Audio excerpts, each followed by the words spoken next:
नमस्कार बाळांनो, चला आपण आहे ना आज डाळ बाटी बनवूया। मी ना एकदम तुम्हाला साध्या सोप्या पद्धतीने डाळ बाटी बनवून दाखवणार आहे। आणि तुम्ही माझ्या पद्धतीने डाळ बाटी बनवली ना बिलकुल चुकत नाही आणि खायला पण लय भारी लागती। बनवायला पण खूप सोपी आहे, अगदी झटपट बनती। मला संध्याकाळी स्वयंपाकाचा कंटाळा आला ना मग मी अशी झटपट डाळ बाटी बनविते। डाळ बाटी बनवायला मी 2 वाट्या रवा आणि 1 वाटी गव्हाचं पीठ घेतलंय। चला आता रवा आणि गव्हाचं पीठ परत ओतून घेऊ। तुम्ही जेवढा रवा घेता ना त्याच्या निम्म गव्हाचं पीठ घ्यायचं। ह्या वाटीत थोडा रवा घेतलाय, मीठ घेतलंय आणि 4-5 चिमूट हळद घेतली। आता हे सगळं ह्या पिठात घालू। आता याला कोरड्यात मिक्स करून घेऊ। आपण याच्यात थोडा ओवा घातलाय ना, या ओव्यामुळे या बाटीला छान चव येते। आता या पिठात 1 पळी तेल घालू।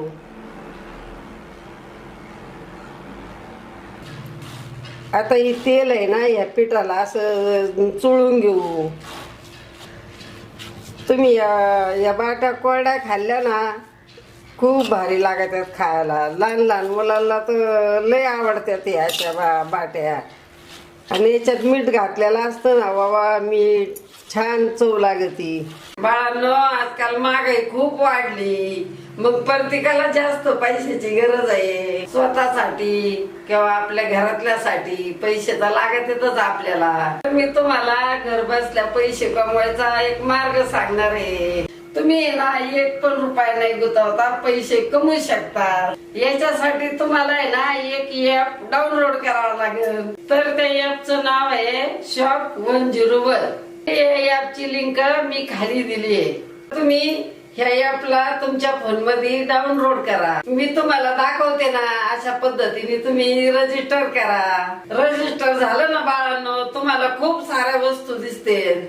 तुम्हाला जी वस्तू आवडत ना त्याच्यावर तुम्ही क्लिक करा। वस्तूची जेवढी किंमत असेल ना त्याच्यावर तुमचं कमिशन जोडा। समजा त्या वस्तूची किंमत 100 रुपये असली ना तर तुमचे 50 रुपये कमिशन जोडा। 150 रुपयाची वस्तू तुमच्या मित्र मैत्रिणीला नातेवाईकाला तुम्ही विकू शकता। त्याच्यावरला 50 रुपये कमिशन आहे ना तर तुमच्या बँकेत लगेच जमा होईल। बाळांनो, अशा प्रकारे तुम्ही येत ना महिन्याला 25,000 रुपये कमवू शकतात। बाळांनो, चला बरं तुम्ही ही ऍप पटपट डाउनलोड करा। बाटीचं पीठ मळायला मी या पातेल्यात पाणी गरम करायला ठेवले। पाणी कोमट गरम झाले। आता ही कोमट पाण्यात मी पीठ मळून घेते। अहो, मी आहे ना याच्यात बेकिंग पावडर टाकायची विसरले होते, तर मी अर्धा चमचा बेकिंग पावडर घेतली। हे घालू याच्यात। आता तुमच्याकडे जर बेकिंग पावडर नसली ना तर तुम्ही पाव चमचा बेकिंग सोडा घातला तरी चालेल। आता ही बेकिंग पावडर मी याच्यात मिक्स करून घेते चांगली। मग आपल्या बाट्यात ना चांगल्या फुगात्यात। आपलं पीठ थोडं घट्ट आहे, जरा कोमट पाणी घालते याच्यात। जरा कोमट पाण्यात पीठ मळलं ना मग आपला रवा आहे ना चांगला भिजतो। आणि पीठ बी लय पातळ लय घट्ट नाही मळायचं। आपण चपात्याला मळतो ना तसं मळायचं। आता या पिठावर मी थोडं तेल घातलंय। आता याचा गोळा बनवून घेऊ। तुम्हाला आता ही पीठ आहे ना सही दिसत असेल, पण 10 मिनिटं आता याला मळून बाजूला ठेवणार आहेत। आणि हळूहळू कसं आहे आपला रवा बी भिजेल आणि पीठ पण घट्ट होईल। आता या पिठाला 10 मिनिटं आपण बाजूला ठेवून देऊ। आता 10 मिनिट झाले तर आपला रवा चांगला भिजलाय। चला आता आपण बाट्या बनवायला सुरुवात करू। मी आता याचे 4 भाग करते। आता मी याचे 4 भाग केलेत ना, मग याच्या आता अशा बाट्या बनवायच्या। आता आपण आळूच्या वड्या करतो ना अशा याला लंबूळका आकार द्यायचा। आता याचे कडेचे टोक आहेत ना थोडे आत दाबून घेऊ। ह्या आपली बाटी तयार। दुसरी पण करून दाखवते। काही नाही, असं 2 हातावर चोळायचं, लंबूळका आकार द्यायचा। याला आहे ना फक्त असं एकसारखं भरून घ्यायचं, असं मध्ये जाड बारीक नाही करायचं। ही पण बाटी तयार. ह्या आपल्या बाट्या बनून झाल्यात. आता यांना उकडून घेऊ. बाट्या उकडायला मी कढईत 5 मिनिटं झालेत गरम पाणी करायला ठेवले. कढईवर झाकण पण ठेवले. आता कढईवरला झाकण काढू, पाहूया पाणी गरम झालं का. पहा आपल्या पाण्याला खळखळून उकळी आलेली आहे ना. अशीच उकळी आणायची पाण्याला. आता या उकळीत ह्या बाट्या सोडून देऊ आणि अशा पाण्याच्या उकळीत ह्या बाट्या सोडल्या ना तर बाट्या चांगल्या फुगात्यात. आणि सोडताना ना काळजीपूर्वक सोडायचं, नाही तर हातावर उडन, हात भाजन. आता 4ही बी बाट्या आपल्या सोडून झाल्यात. आता या कढईवर झाकण ठेवू. सुरुवातीला 5 मिनिटं गॅस मी फुल ठेवणार आहे आणि मग मध्यम करणार आहे. आपला काळा मसाला आहे, तरीची लाल मिरची पावडर आहे. आता आपण कांदा लसूण मसाला आणलाय. कुरकुरीत सोलापुरी शेंगदाणा चटणी पण आणली. आणि ह्यो कांदा लसूण मसाला ना माझा घाई गडबडीच्या कामाला तुम्हाला खूप उपयोगी आहे. पटकन मसाला घ्यायचा आणि ते झटकन तुम्हाला आवडन ती भाजी बनवायची. सोलापुरी शेंगदाणा चटणी आहे ना ती तर लय भारी आहे, खायला पण लय कुरकुरीत आहे. आतापर्यंत आहे ना लय बाळांनी शेंगदाणा चटणी मसाले घेतले, त्यांना खूप आवडले. तुम्ही बी घ्या, तुम्हाला बी आवडते. तुम्हाला हे मसाले व सोलापुरी शेंगदाणा चटणी घ्यायची असेल तर ह्या नंबरवर व्हॉट्सअप करा. तुम्हाला हे मसाले व सोलापुरी शेंगदाणा चटणी कशी वाटली अजिबायला सांगायला विसरू नका. आता या बाट्यांना 5 मिनिटं फुल गॅस आणि 5 मिनिटं मध्यम गॅस त्याच्यात उकडून घेतले. आता चला झाकण काढू. मी सुरी घेतली, सुरीने उलट पलट करू. पहा आपल्या बाट्या किती फुगल्यात आणि किती उकाडल्यात, तुम्हाला दिसतच असेल. मला आहे ना यांना उकडायला फक्त 10 मिनिटं लागलेत. आता मी गॅस बंद केला. ह्या बाट्यांना काढून घेऊ. आता पाणी नितळून ह्याच्यात काढून घेऊ या ताटात. आता हे कढईतलं पाणी आहे ना ते आपल्याला फेकून नाही द्यायचं. आपण डाळ बनवू ना त्याच्यात टाकायचं ती पाणी. ती पाणी आहे ना आपण ह्या बाट्या उकाडल्यात ना मग पाणी खूप पौष्टिक आहे. आता या बाट्यांना आपण थंड करून घेऊ.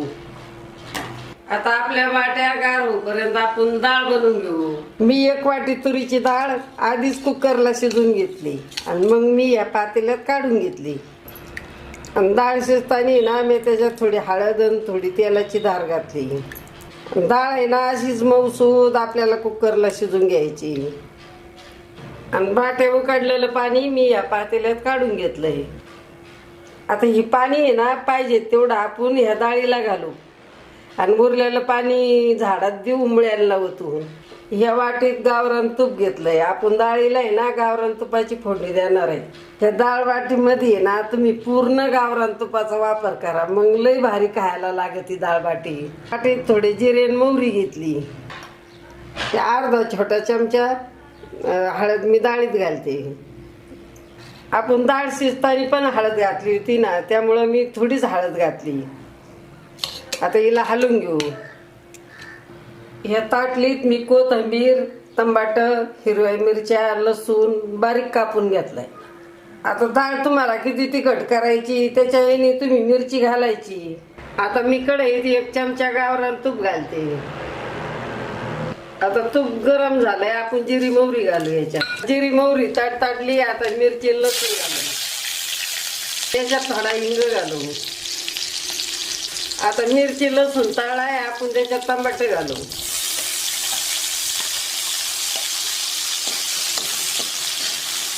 आता आपलं टमाटर परतलंय, आपण कोथिंबीर घालू. चला आता याच्यात डाळ ओतू. आता मी बाटीचं पाणी काढलं होतं ना ही डाळीच्या पातेल्यात होती ते. आता या डाळीला हलवून घेऊ. आता आपली ही डाळ लई घट्ट आहे, हिला जरा पातळ करू. आता ही पाणी ना मी या डाळीत घालते. आता आपली डाळ एकदम बरोबर आहे, लई घट नाही लई पातळ बी नाही. आता हिला एक खळखळून चांगली उकळी काढू. आता ही बाटीचं पाणी उरलंय ना, आता ही झाडाच्या मुळ्याला द्यायचं घालून. आता या डाळीत मीठ घालू. चला आता आपल्या डाळीला उकळी आली, आपण गॅस बंद करू. आपल्याला बाटी बरोबर खायला अशीच डाळ बनवून घ्यायची. चला आता आपल्या बाट्या गार झाल्या, त्यांना कापून घेऊ. तुम्हाला पाहिजे तेवढ्या जाड बारीक कापा, मी आता मध्यम कापीते. अशाच बाट्या कापून घ्यायच्या. आता मी सगळ्या बाट्या कापून घेते. आता बाट्या तळायला मी तेल गरम करायला ठेवलंय कढईमध्ये, तुम्हाला दिसतच असेल. आता मी अशा सगळ्या बाट्या कापून घेते. आता मी या सगळ्या बाट्या कापून घेतल्या, आता यांना तळून घेऊ. आता ही तेल कडक गरम आहे. आता आपण या बाट्या त्याला सोडू. चढताना त्याला हळूवार सोडायच्या, नाही तर हातबीत भाजल. आणि या बाट्या आहेत ना अशा कडक त्याला तळल्या ना मग चांगल्या तळल्या जातात आणि फुलत्यात पण.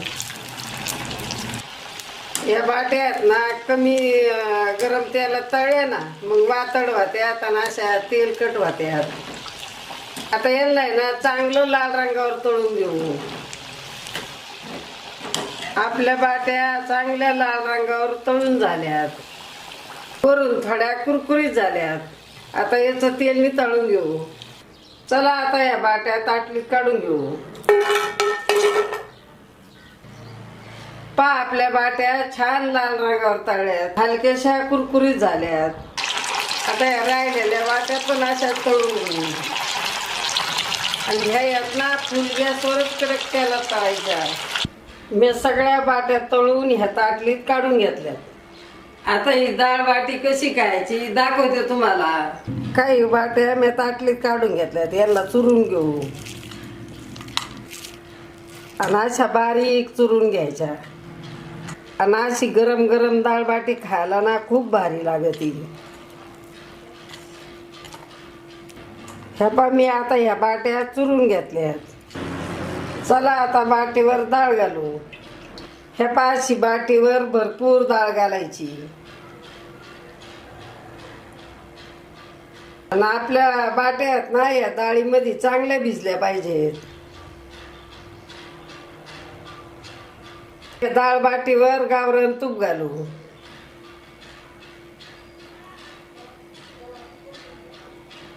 आणि गावरान तुपानी ना डाळ बाटी खायला एकच नंबर लागते.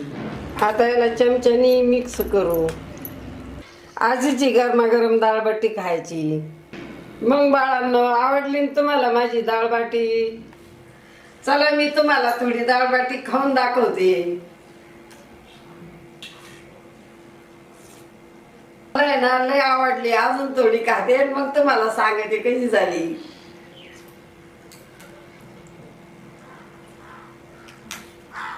बाळांनो, इतकी भारी डाळ बाटी झाली ना, एकच नंबर झाली.